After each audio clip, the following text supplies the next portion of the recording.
నీలం మదన్న గారికి తెలంగాణ ఎంఆర్పిఎస్ తెలంగాణ మాది హక్కుల దండోరా ఎస్సీ 57 ఉపకులాల సంఘాల ద్వారా పూర్తి మద్దతు తెలుపుతూ నీలం మదన్న గారిని భారీ మెజార్టీతో గెలిపించాలని కాంగ్రెస్ పార్టీకి ఈ 13వ తారీఖు జరిగేటువంటి ఎన్నికలలో హస్తం గుర్తుకు ఓటేసి భారీ మెజార్టీతో నీలం మదన్న గారిని గెలిపించాలని ఇక్కడ రావడం జరిగింది. మరి అదేవిధంగా మనసున్న నాయకుడు, పిలిస్తే పలికే నాయకుడు, మెదక్ పార్లమెంట్లో ఎన్ని నియోజకవర్గాలు ఉన్నాయో అన్ని నియోజకవర్గాల్లో ఎక్కడ మంచి చెడు సావు దినాలు ఏవైనా కానీ అందుబాటులో ఉండేటువంటి నాయకుడు నీలం మదన్న. మరి Congress party SC ST BC మైనార్టీల పార్టీ, ఈ దేశానికి స్వాతంత్రం తీసుకొచ్చినటువంటి పార్టీ కాంగ్రెస్ పార్టీ. మరి అదేవిధంగా ఈ దేశానికి భారతదేశంలో త్యాగాలు చేసినటువంటి కుటుంబం ఇందిరాగాంధీ కుటుంబం. ఇందిరాగాంధీ కూడా ఈ దేశం కోసం చనిపోవడం జరిగింది. మరి రాజీవ్ గాంధీ గారు కూడా ఈ దేశం కోసం చనిపోవడం జరిగింది. మరి ప్రధానమంత్రి అయ్యే అవకాశం సోనియా గాంధీ గారికి వస్తే మన్మోహన్ సింగ్ గారిని ప్రధానమంత్రి చేసి ఈ దేశంలో పీడిత వర్గాలకు మేమున్నామంటూ పెద్ద ఎత్తున మొత్తం దేశం మొత్తం మీద పెద్ద ఎత్తున ఒక సూచన చేసినటువంటి పార్టీ కాంగ్రెస్ పార్టీ. మరి నిన్న మొన్న నుంచి కొంతమంది బీజేపీకి ఓటేయాలా, మాదిగలందరూ కూడా బీజేపీకి ఓటేయాలని చెప్పి ఒక ఉద్యమ నాయకుడు తిరుగుతా ఉన్నాడు. మరి ఆ నాయకుడికి సూటిగా ప్రశ్నిస్తా ఉన్నాం, బీజేపీకి ఎందుకు ఓటేయాలనే దాని మీద ఆయన సమాధానం చెప్పాలి.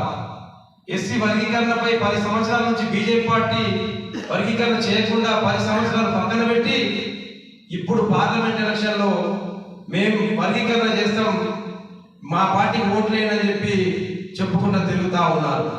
మరి మోడీ గారు ఎమ్మెల్యే ఎలక్షన్లో కూడా పీరియడ్ గ్రౌండ్లో భారీ బహిరంగ సభ పెట్టి ఒక కమిటీ చేసిన అంటాడు. మరి ఆ కమిటీ విధి విధానాలు లేవు. 10 సంవత్సరాల నుంచి వర్గీకరణ పార్లమెంట్లో బిల్లు పెట్టలే. మరి పార్లమెంట్లో ఈబీసీ బిల్లు తీసుకొచ్చారు, అనేక బిల్లు తీసుకొచ్చారు, కానీ ఎస్సీ వర్గీకరణ బిల్లు తీసుకురాలే. మరి మాదిగని మోసం చేయడానికే మరొకసారి పార్లమెంట్ ఎలక్షన్లో ఓట్లు మాదిగ ఉపకులాల ఓట్లు దండుకోవడానికి వస్తూ ఉన్నాయని చెప్పి కూడా సందర్భంగా తెలియజేస్తా ఉన్నారు. మాదిగలు ఎవరు మందకృష్ణన్ మాదిగలు నమ్మే పరిస్థితే లేదని చెప్పి చెప్తా ఉన్నారు. మరి క్రిస్టియన్లకు వ్యతిరేకమైన పార్టీ బీజేపీ పార్టీ, ముస్లింలకు వ్యతిరేకమైనటువంటి పార్టీ బీజేపీ పార్టీ, దళితులకు పీడిత వర్గాలకు క్రిస్టియన్లకు వ్యతిరేకమైనటువంటి పార్టీ బీజేపీ పార్టీ.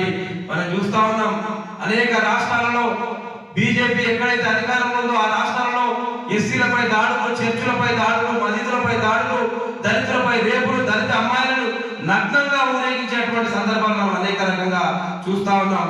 అటువంటి పార్టీని దరిదాపులో కూడా రానియద్దని చెప్పి సందర్భంగా తెలియజేస్తూ, మరి ఎస్సీ వర్గీకరణ జరగాలంటే మనకు కాంగ్రెస్ పార్టీయే ప్రధానంగా చేశారు కాబట్టి రాహుల్ గాంధీ గారు ప్రధానమంత్రి కావాలా, ఈ రాష్ట్రంలో రేవంత్ రెడ్డి గారి నాయకత్వం బలపడాలా, మరి నీలం మదన్న గారిని భారీ మెజార్టీతో గెలిపించాలని తెలియజేస్తూ, మరి అదేవిధంగా బీఆర్ఎస్ పార్టీ కూడా 10 సంవత్సరాలు అధికారంలో ఉండి కుటుంబ పాలన చేస్తూ అనేక రకాలుగా సంక్షేమ పథకాలన్నింటినీ కూడా కొల్లగొట్టి వాళ్ళు ఎస్సీ ఎస్టీ సప్లా నిధులన్నింటినీ కూడా దోచుకొని కోట్ల రూపాయలు సంపాదించుకొని ఈరోజు లిక్కర్ స్కామ్ లో ఢిల్లీలో జైల్లో మగ్గుతున్నటువంటి కవిత కూడా అక్కడ ఉంది. మరి ఇక్కడ హరీష్ రావు చేసిన స్కామ్లు అన్ని కూడా రేవంత్ రెడ్డి దృష్టిలో ఉన్నాయి. ఈ ఎలక్షన్ అయిపోయిన తర్వాత కుటుంబ సమేతంగా చెర్లపల్లి జైలుకి వెళ్ళినటువంటి సందర్భం ఉంది. కాబట్టి బీఆర్ఎస్ పార్టీని బీజేపీ పార్టీని పొందబెట్టి ఇక్కడ నీలం మదన్న